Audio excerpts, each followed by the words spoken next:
बिस्मिल्लाहिर्रहमानिर्रहीम। अस्सलाम वालेकुम दोस्तों, एक ब्रेकिंग न्यूज़ है कि मारूफ सहाफ़ी और एंकर जो हैं इमरान रियाज़ ख़ान, उनका यूट्यूब चैनल यूट्यूब ने टर्मिनेट कर दिया है। और अब आप अगर सर्च करेंगे यूट्यूब पर इमरान रियाज़ ख़ान का चैनल, तो अभी तक जो है वो सामने नहीं आ रहा।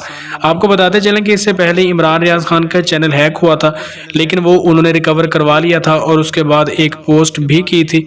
लेकिन अब जो है यूट्यूब ने कुछ वायलेशंस की वजह से उनका चैनल जो है वो टर्मिनेट कर दिया है। और अभी तक इमरान रियाज़ खान चैनल सर्च में नहीं है और ना ही कुछ वीडियोस जो हैं इमरान खान की सामने आ रही हैं। उनका चैनल जो है वो यूट्यूब ने टर्मिनेट कर दिया है, लेकिन उम्मीद यही है कि वो उनका चैनल वापस आ जाएगा, क्योंकि जैसे ही वो यूट्यूब को बताएंगे कि पहले उनका चैनल हैक हुआ था और हैकर ने वायलेशन की थी, उनकी तरफ से कोई भी ऐसा जो मामला है वो नहीं किया गया, तो उम्मीद यही है कि इमरान रियाज़ खान का जो चैनल है यूट्यूब है टर्मिनेट किया है यूट्यूब ने, वो जल्द ही वापस आ जाएगा और वो दोबारा से अपने चैनल पर वीडियोस अपलोड करना शुरू कर देंगे। और हम दुआ को भी हैं कि उनका चैनल वापस आए, क्योंकि उन्होंने बहुत मेहनत की है और ऐसे जो काबिल तरीन बंदे होते हैं, अवाम में पॉपुलर भी हैं, उनकी जो मेहनत है वो लोगों के लिए भी बड़ी अहमियत की हामिल है और जो उनका चैनल है कमाई का ज़रिया भी है उनका। तो उम्मीद ये है कि उनका चैनल वापस आ जाएगा और यूट्यूब को जब वो सारी हकीकत बताएंगे।